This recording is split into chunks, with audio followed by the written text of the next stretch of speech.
और यहाँ खबर देंगे आपको, टास्क फोर्स की कार्रवाई, 2 बैनुल सूबाई मुनशियात स्मगलर गिरफ्तार करके लाखों मालियत की मुनशियात बरामद कर ली है। अहम खबर दे रहे हैं अपने नाजरीन को, टास्क फोर्स की कार्रवाई में 2 बैनुल सूबाई मुनशियात स्मगलर गिरफ्तार करके लाखों मालियत की मुनशियात बरामद कर ली गई है। अपने नाजरीन को अहम खबर दे रहे हैं, सिंध में इंसदाद मुनशियात टास्क फोर्स की स्टील टाउन में कार्रवाई हुई है। इस हवाले से मजीद तफसीलात जानेंगे राशिद अनवर से। राशिद, बताइएगा क्या तफसीलात हैं आपके पास?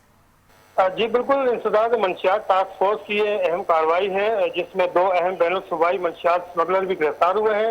ये दोनों मुलजमान ट्रक के जरिए मंशियात को बलूचिस्तान से कराची ला रहे थे, जिन्हें स्टील टाउन के इलाके से गिरफ्तार किया और 50 किलो से जायद मंशियात बरामद कर ली गई। आलमी मंडी में इस मंशियात की कीमत लगाई जाए तो 50 लाख से भी जायद है। गिरफ्तार मुलजमान से पहले मंशियात स्मगल कर रहे थे, करने की वारदात में मुलविस थे और मुलजमान का क्रिमिनल रिकॉर्ड हासिल किया जा रहा है।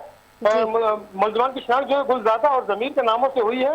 मुलजमान ने इतराफ किया है कि ये मंशियात कराची के मुख्तलिफ इलाकों में सप्लाई करनी थी। तो मुलजमान के खिलाफ FIR दर्ज करके दोनों मुलजमान को तफ्तीशी टीम के हवाले कर दिया। जी ठीक है राशिद, बहुत शुक्रिया, आपने हमें तफसीलात से आगाह किया।